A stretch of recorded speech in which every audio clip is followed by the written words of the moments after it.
Unang nakita ang kanyang sweet face sa isang chewing gum commercial. Pinahanga niya tayo sa pagganap bilang rebeldeng anak sa pelikulang Tanging Yaman. At napatunayan niyang mahusay din siyang aktres nang hilangin siyang Best New Actress of the Year sa Star Awards noong year 2001. Please welcome on the show, Janet McBride. Hi, Janet. Thank you, Tita, for having me. You were Best New Actress, most promising. Yeah. Everything, and then you left. Parang gusto ko mag-fulfill yung role in real life na brat. Na brat? Yeah. Pagka-rebelde mo sa Tanging Yaman, totoong buhay pala ganun ka? Yes. Actually, it was not to brag, but it was so easy for me to play roles like that. And I had so many roles like that because it was so natural for me. So you're a rebellious daughter. Yeah, I've always been rebellious since I can remember, since back in Australia when I was a kid. Okay. So I guess the reason why I left was I had a problem with submitting to authority, with the standards of the industry. Na pinapackage ako in a certain way that I didn't agree with, and I just wanted to do my own thing. What did you want to do? What was your own thing? What thing that you wanted to do? I guess I'm not actually sure in a way also. Maybe I was so immature and naive. How old were you then? I was 17. 17. So I'm the type of person also, if I don't like something, parang, sige, quit na ako, I'm gone. I'm just gonna leave. Just pack up, let's go. Parang, kaya ko naman pala ito eh. Okay, iba naman. Yeah, Ibang adventure naman. But you're an Australian, okay? Yes. So why didn't you go back to Australia? I was in a relationship with someone who was originally from the States. So, so did you go we back left together. With him? Yes. Okay. Yeah. And then things changed. You came back in 2006. Yes, here. Came back here to the Philippines. Yeah. What happened? Why did you all of a sudden want to come back?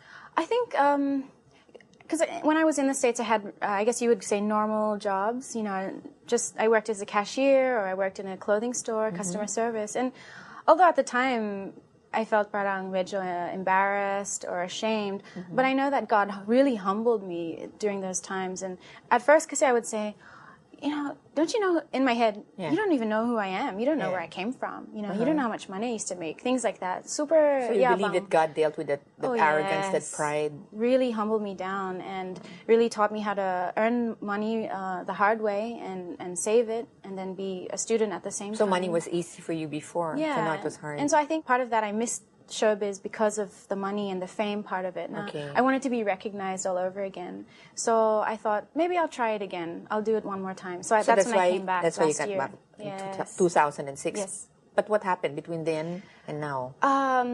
It's been really hard. There was a struggle. Na parang I was really forcing it to happen again.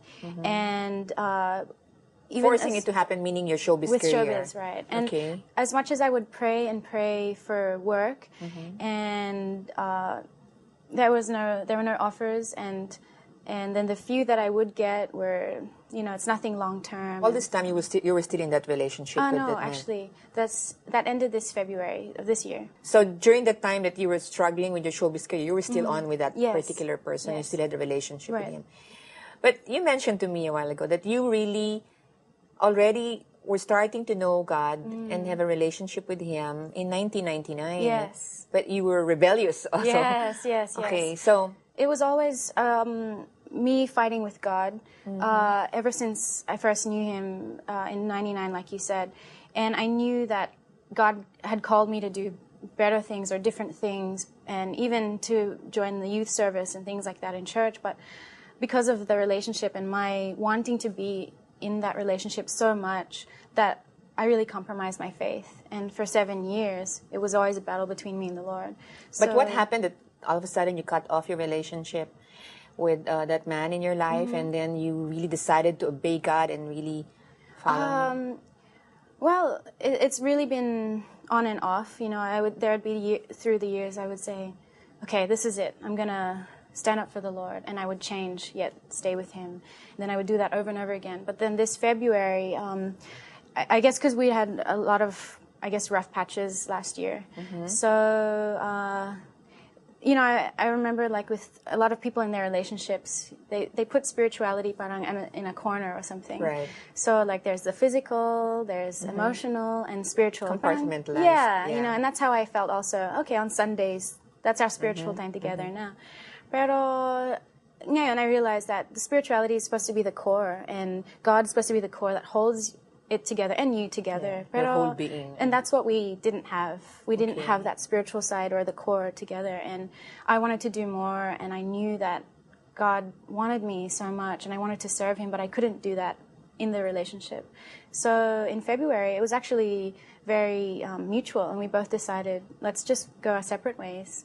And so that's how we parted. But I still pray for him. You know, I don't have any resentment towards him, and I know that what I went through allowed me to also get to know the Lord in a different way.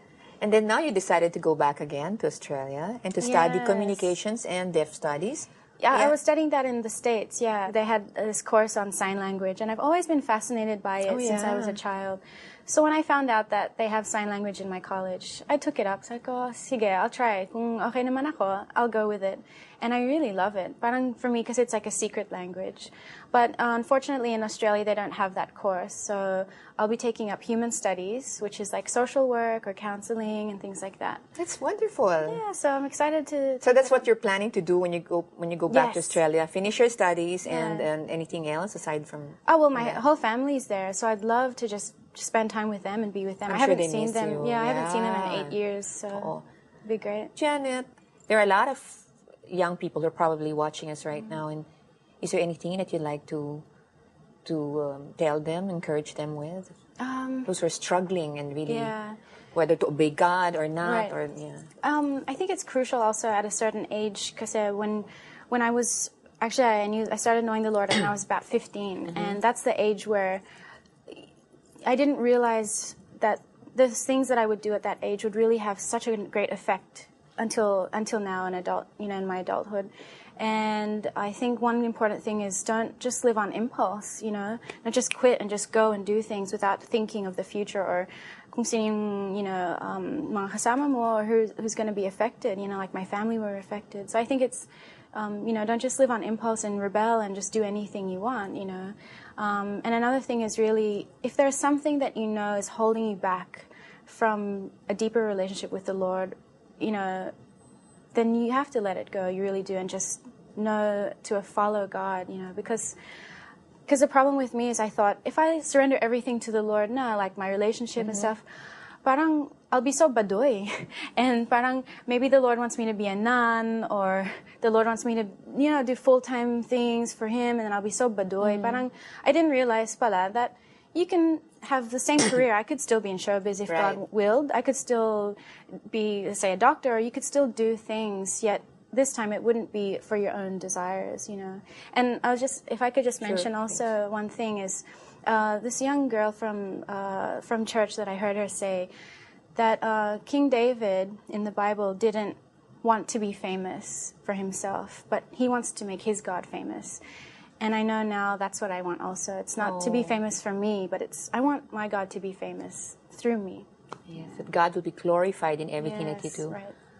Janet, I'm so proud of you for deciding to really Thank you. follow Jesus. And I know that many wonderful things are in store for you because, like you said, you can be in any endeavor and God will bless it and God will be glorified if your heart is to glorify Him. And may I say, Janet, that I don't see any trace of that rebellious nature that you had before. I think God has really done a real deep work in your heart, and I see a sweet, totoong sweet na and gentle spirit. Thank you, Tita. So you take care and let us know when you're back. Yes. So Thank you so much for having me. Thank you, really. it's our pleasure.